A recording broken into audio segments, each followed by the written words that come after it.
যোৰহাট লোকসভা সমষ্টিৰ প্ৰাৰ্থী গৌৰৱ গগৈয়ে ঈদৰ সময়ত শিৱসাগৰ নামাজ পঢ়াক কেন্দ্ৰ কৰি বিজেপিয়ে বিতৰ্কৰ সূচনা কৰিছে।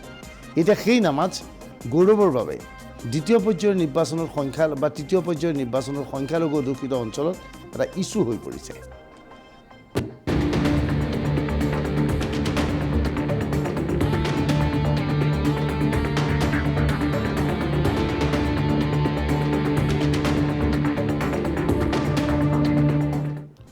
গৌৰৱে এইবাৰ যোৰহাট লোকসভা সমষ্টিৰ পৰা প্ৰতিদ্বন্দ্বিতা কৰিছিল আৰু যোৰহাটত মুছলমানতকৈ হিন্দু ভোটাৰৰ সংখ্যা বেছি আছিল। গতিকে গৌৰৱে মুছলমান ভোটাৰক সন্তুষ্ট কৰিবলৈ ঈদৰ নামাজ পঢ়াৰ লগে লগে ইয়াৰ বিৰুদ্ধে মাত মাতিছিল বিজেপিয়ে। সেই সময়ত এই বিষয়ে সৰব হোৱা নাছিল গৌৰৱ গগৈ। কিন্তু এতিয়া দ্বিতীয় আৰু তৃতীয় পৰ্যায়ৰ নিৰ্বাচনত সংখ্যালঘু ভোটাৰ যথেষ্ট আছে, মুছলমান ভোটাৰৰ ভোটৰ প্ৰয়োজন আছে। এই মুছলমান ভোটাৰক সন্তুষ্ট কৰাৰ বাবেই এতিয়া গৌৰৱে বাৰে বাৰে নামাজৰ প্ৰসংগ উত্থাপন কৰিছে।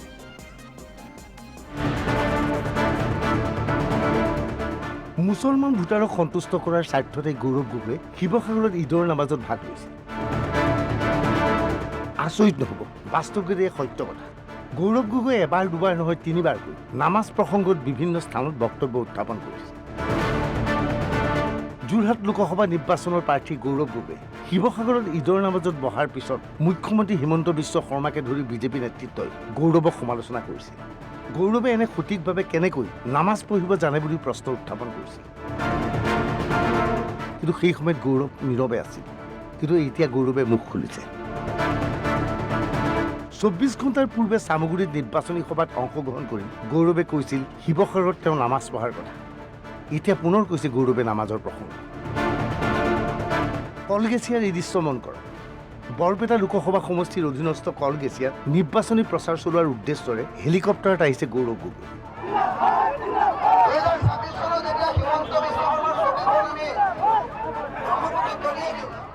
লগত প্ৰাৰ্থী ৰকিবুল হুছেইন। হাজাৰ হাজাৰ মুছলমানে আদৰণি জনাইছে গৌৰৱ আৰু ৰকিবুলক।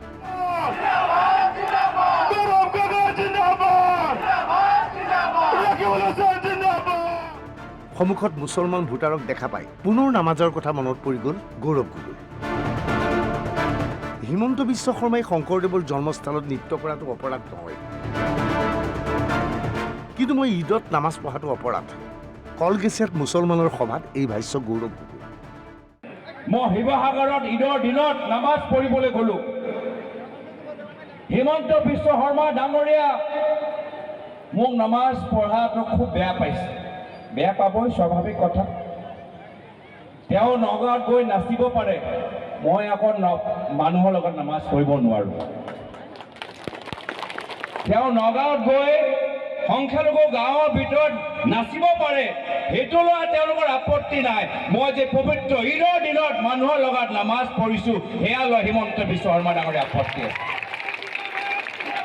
আপত্তি থকাটো স্বাভাৱিক, আপত্তি থকাটো স্বাভাৱিক।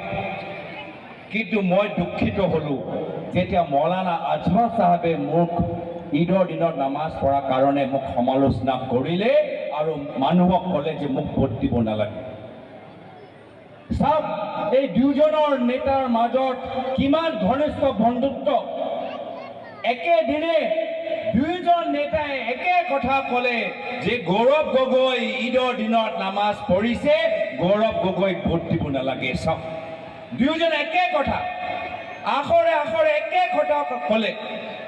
সেইকাৰণে শ্ৰদ্ধা ৰাইজ, এই দুয়োজন নেতা অসমৰ ভিতৰত হিন্দু আৰু মুছলমানৰ মাজত বন্ধুত্ব নিবিচাৰে। গৌৰৱে মুছলমানৰ এই সভাত টাৰ্গেট হিচাপে বাছি লয় হিমন্ত বিশ্ব শৰ্মাক। গৌৰৱে যুক্তি প্ৰদৰ্শন কৰে, বদৰুদ্দিন আজমলক পৰাস্ত কৰা মানে হিমন্ত বিশ্ব শৰ্মাক পৰাস্ত কৰা। পৰাজিত কৰে, AIDF দলটোক পৰাজিত কৰে। সমগ্ৰ অসমত এনেকুৱা এটা ৰাজনৈতিক ভূমিকম্প হ'ব, 2 বছৰ পিছত আমাৰ চৰকাৰ হ'ব, কংগ্ৰেছৰ মুখ্যমন্ত্ৰী হ'ব। সেইকাৰণে শ্ৰদ্ধা ৰাইজ, আজি এই নিৰ্বাচনৰ ভিতৰত মাত্ৰ নিজৰ MP যে আপোনালোকে বাতিল কৰিছে, সেইখিনি কথা নাভাবিব। মাত্ৰ নিজৰ MPৰ কাৰণে ভোট দিছে, সেইটো কথা নাভাবিব। এই নিৰ্বাচনৰ ভিতৰত আপোনালোকৰ নিজৰ ভোটৰ জৰিয়তে ভৱিষ্যত আপোনালোকে নিজৰ মুখ্যমন্ত্ৰীৰ কাৰণে ভোট দিছে, তাৰ বাবে আপোনালোকে চিন্তা কৰক। লগে লগে বহুবোৰ প্ৰশ্ন সন্মুখলৈ আহিছে। আজমলৰ পৰাজয়ৰ লগত হিমন্ত বিশ্বৰ পৰাজয়ৰ সম্পৰ্ক ক'ত আছে? হিমন্ত বিশ্ব শৰ্মাই লোকসভাৰ নিৰ্বাচন খেলা নাই। বিধানসভা নিৰ্বাচনলৈ এতিয়াও 2.5 বছৰ বাকী আছে। কিন্তু আজমলক পৰাভূত কৰি গৌৰৱে কিয় ক'ব বিচাৰে যে ইয়াৰ লগে লগে হিমন্ত বিশ্ব শৰ্মাৰ মুখ্যমন্ত্ৰী আসনখন সাল সলনি ঘটিব? আজমলক বাদ দি কংগ্ৰেছ লাভান্বিত হৈছেনে? প্ৰথম পৰ্যায়ৰ নিৰ্বাচনত অসমৰ জনতাই কংগ্ৰেছক বিশ্বাসত লৈছেনে? কংগ্ৰেছে নিজকে মুছলমানৰ দল নহয় বুলি প্ৰতিপন্ন কৰিবলৈ সক্ষম হৈছেনে? আজমল আৰু কংগ্ৰেছৰ ভোট বেংক একে নহয়নে? নামাজ পঢ়াক লৈ গৰ্ব কৰা গৌৰৱে ৰাম মন্দিৰ দৰ্শন কৰিবলৈ যোৱা নাই কিয়? গৌৰৱ গগৈৰ দলৰ হিন্দু সংক্ৰান্তৰ স্থিতি কি? ঘনে ঘনে নামাজক লৈ মাত মতা গৌৰৱ গগৈক এইবোৰ প্ৰশ্ন স্বাভাৱিকতে অসমৰ ৰাইজে কৰিব বিচাৰে। কলগেছিয়াৰ এই নিৰ্বাচনী সভাত গৌৰৱ গগৈৰ উপৰিও অংশগ্ৰহণ কৰিছিল অখিল গগৈ। পৃথিৱীৰ যদি চব মানুহে আহি কয়হি, আনকি ভগৱানেও যদি আহি মোক কয়হি, আল্লাহেও আহি যদি কয়হি, গডেও যদি আহি কয়হি যে AIDF দলটো বিজেপিৰ বিৰোধী, AIDF দলটোৱে বিজেপিৰ বিৰুদ্ধে যুদ্ধ কৰে, মই কেতিয়াও বিশ্বাস নকৰোঁ। কাৰণ মই নিজে সাক্ষী যে মোক আহি কৰিমুদ্দিন বৰভূঞাই এনেকৈ ভোট দিবলৈ কৈছে। মই একদম সেইকাৰণে আপোনালোকক স্পষ্টকৈ ক'ব খুজিছোঁ এইটো কথা। পৰৱৰ্তী সময়ত গৌৰৱ আৰু ৰকিবুল হুছেইন হেলিকপ্টাৰ যোগে ৰাওনা হয় নগৰবেৰালৈ। নগৰবেৰাৰ নিৰ্বাচনী সভাত অংশগ্ৰহণ কৰে গৌৰৱ আৰু ৰকিবুলে। মুখ্যমন্ত্ৰী হিমন্ত বিশ্ব শৰ্মা পদে পদে আমাক অপমান কৰে, তুচ্ছতাচ্ছিল্য কৰে। আমাৰ মানুহক কয় মিয়াৰ ভোট নালাগে। আমাৰ মানুহ যেতিয়া কৰ্ম কৰি খায়, চেঙাৰ মানুহ, বাঘবৰৰ মানুহ আজি গুৱাহাটীত থাকে। এই গুৱাহাটীত থকা আমাৰ মানুহসকলে কনষ্ট্ৰাকশ্যনৰ কাম, ঘৰ বনোৱা কামত পাকৈত।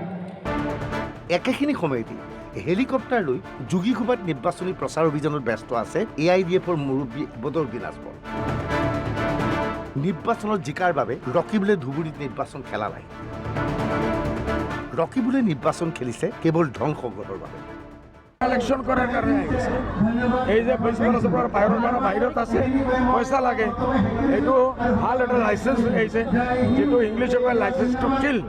এই তেখেত আহিছে licence to collect money, collect. পয়সা পাব, ভোট নাপায়। নগদ কি হ'ব? পয়সা পাব, ভোট নাপায়।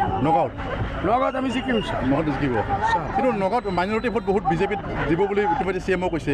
হ'ব পাৰে, তথাপি আল্টিমেট মাৰ্ক ভোট 64% আছে। আমি ভোট পাম, ইয়াত পাই এইটো দি আমি বিশেষকৈ ধুবুৰীত ৰকিবুল হুছেইন আপোনাৰ কেনেকুৱা ফাইট হ'ব বুলি ভাবিছে আপুনি? ধুবুৰীত কেনেকুৱা ফাইট হ'ব বুলি ভাবিছে? ফাইটে নহ'ব, মোৰ লগত মোৰ ফাইট হ'ব। ৰকিবুল চব কান্দি কান্দি ওলাই যাব। আপুনি কিমান ভোটত জিকিব বুলি ভাবিছে? সেইটো আল্লাহ জানে, বোলে বহুত ভোটে জিকি গৈছে। এই পৰ্যন্ত ধুবুৰীত নিৰ্বাচনী প্ৰচাৰত আগবাঢ়ি আছে ৰকিবুল হুছেইন, কিন্তু চৰ অঞ্চলক অধিক গুৰুত্ব দিছে বদৰুদ্দিন আজমলে। প্ৰথমবাৰৰ বাবে বদৰুদ্দিন আজমল তীব্ৰ প্ৰত্যাহ্বানৰ সন্মুখীন হৈছে। ইয়াৰ লগে লগে বিজেপিৰ মিত্ৰজোঁটৰ প্ৰাৰ্থী জাভেদ ইছলামেও সমানেই নিৰ্বাচনী প্ৰচাৰ অভিযানত অংশগ্ৰহণ কৰিছে। Bureau' report NB news. Dhubri Lok Sabha সমষ্টিৰ অধীনস্থ ফকীৰাগামত আজি নিৰ্বাচনী প্ৰচাৰ চলাবলৈ হেলিকপ্টাৰ যোগে গৈছিল বদৰুদ্দিন আজমল। হেলিকপ্টাৰখন নমাৰ সময়ত কি পৰিৱেশৰ সৃষ্টি হৈছিল আমি আপোনালোকক দেখুৱাব বিচাৰিছোঁ। হেলিপেডৰ চৌদিশে মন কৰক, চব কণ কণ শিশু। এওঁলোক ভোটাৰ নহয়, এওঁলোকৰ ভোট দিয়াৰ অধিকাৰ নাই। এই বৃহৎ সংখ্যক শিশুৰ আগমন ঘটিছে একমাত্ৰ হেলিকপ্টাৰ চাবলৈ। গতিকে আজমলৰ সভাত বৃহৎ সংখ্যক লোকৰ আগমন ঘটিছে বুলি যদি ভাবিছে তেনেহ'লে ভুল কৰিছে। ভালকৈ চাওক, সন্মুখৰ শাৰীত ৰৈ আছে অজস্ৰ শিশু, ইয়াৰ মাজত স্কুলীয়া ছাত্ৰ ছাত্ৰীও আছে। ঘৰৰ পৰা ল'ৰা ছোৱালী দৌৰি আহি গৈছে আজমল চাহাবৰ হেলিকপ্টাৰ চাবলৈ। হেলিকপ্টাৰ চাবলৈহে এনেধৰণৰ মানুহৰ ভিৰ হৈছে, সেই কথাটো স্পষ্ট হৈ পৰিছে। বদৰুদ্দিন আজমলে নিৰ্বাচনী সভাত অংশগ্ৰহণ কৰি গৌৰৱ গগৈৰ নামাজ পঢ়া প্ৰসংগটো আজি উত্থাপন কৰি এইদৰে ভাষ্য আগবঢ়ায়। নামাজ পড়ছো ভালো কথা, বরদুলে নামাজ পড়ছো ভালো কথা, অখিল গগৈয়ে নামাজ পড়ছে ভালো কথা। না, আমি কি বলছি যে এরকম করতে হইব না। টুপি পিন্দি, আমরা তো জন্ম থেকে টুপি পিন্দি আইসিন না, আমরা জন্ম লইছি এই টুপি লইয়া। ওরা নকলি টুপি পিন্দিয়া আমরা বুড়বক বানাইতে পারবো হ্যাঁ? টুপি পিন্দার আগে কলমা পড়া লাগে। আমি বললাম সাফ সাফ বলো লা ইলাহা ইল্লাল্লাহ মুহাম্মাদুর রাসূলুল্লাহ। ওইটা তারা পারে না। ওখানে কালকে আমি নগাঁও থেকে এসেছি, শুনো এবারে নগাঁও তোমার মহামন্ত্রী বলছে যে হুজুর এইটা 3 জন হইয়া গেল টুপিওয়ালা, একজন গৌরব গগৈ, একজন প্রদ্যুৎ বরদলৈ টুপি পিন্ধিয়া ঘুরে, আর হাজি আমিনুল তো টুপিওয়ালাই। এখন হিন্দু মানুষে কি বলছে, আমরা এইবার আসলি টুপিওয়ালার ভোট দিই। কারণ হাজি আমিনুল আসলি টুপিওয়ালা আর এরা নকলি টুপিওয়ালা, আমরা মুসলমানদের ভুলব। এইকেইদিন দেখা গৈছে ৰকিবুল হুছেইনৰ নিৰ্বাচনী সভাত যথেষ্ট সংখ্যক লোকৰ আগমন ঘটিছে। স্বাভাৱিকতে প্ৰশ্ন হৈছে ৰকিবুলৰ সভাত এনে মানুহ কিয় আহিছে? আজমলে এই প্ৰসংগত আজি কিছু ভাষ্য আগবঢ়াইছে। ৰমজানৰ মাহত আমি ঘৰে ঘৰে ইফতাৰৰ কাম কৰিছোঁ, কোনোদিন এনেকুৱা হোৱা নাই য'ত আমি ইফতাৰ কৰা নাই। বাকীসকলে ৰোজা ৰখা নাই, নামাজ নপঢ়ে, মানুহবিলাক কিছুমানে পঢ়ে। এইটো কাৰণে সিসকলে মিটিং কৰিছে, ডাঙৰ কৰিছে, সৰু কৰিছে। এতিয়া যেতিয়া আমাৰ মিটিংবিলাক হ'ব, মানুহে কম্পেয়াৰ কৰিব UDFৰ মানুহ বেছি হয় না কংগ্ৰেছৰ মানুহ বেছি হয়। নিশ্চয় UDFৰ মানুহ বেছি হ'ব আৰু UDFক মানুহবিলাকে ভোট